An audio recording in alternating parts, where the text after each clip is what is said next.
দর্শক, জমে উঠেছে ত্রয়োদশ জাতীয় সংসদ নির্বাচন। আলোচনার ঝড় উঠছে চায়ের কাপে।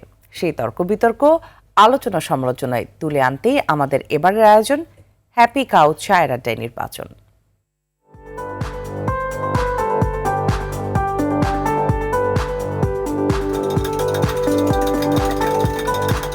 দর্শক, হ্যাপি কাউ চায়ের আড্ডায় নির্বাচন এবারের পর্বে আমি শাহাদুজ্জামান আছি আপনাদের সাথে। ঘনিয়ে এসেছে জাতীয় সংসদ নির্বাচন, সাথে জমে উঠেছে এর আলোচনা এবং সমালোচনা। এ নিয়ে নির্বাচনী আড্ডায় আমি উপস্থিত হয়েছি বগুড়া ৭ আসনে। এলো instant milk powder happy cow, যেমন সাশ্রয়ী তেমনি পুষ্টিগুণে ভরপুর। হ্যাপি কাউ, গরুর দুধের স্বাদ সবাই পাক।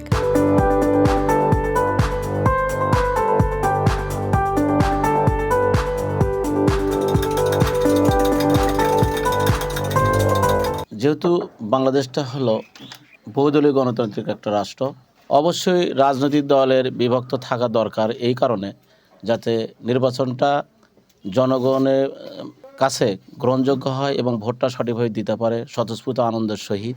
বিরোধী দল শক্তিশালী না থাকলে আবার একনায়কতন্ত্রের বা স্বৈরাচারীর একটা সম্ভাবনা থাকে। বর্তমান প্রজন্মে যে আপনার তরুণ ভোটাররা আছে, এরা খুব উৎফুল্ল হয়েছে। আসলে বিগত দিনে তো আসলে ভোট ওইভাবে দিতে পারেনি।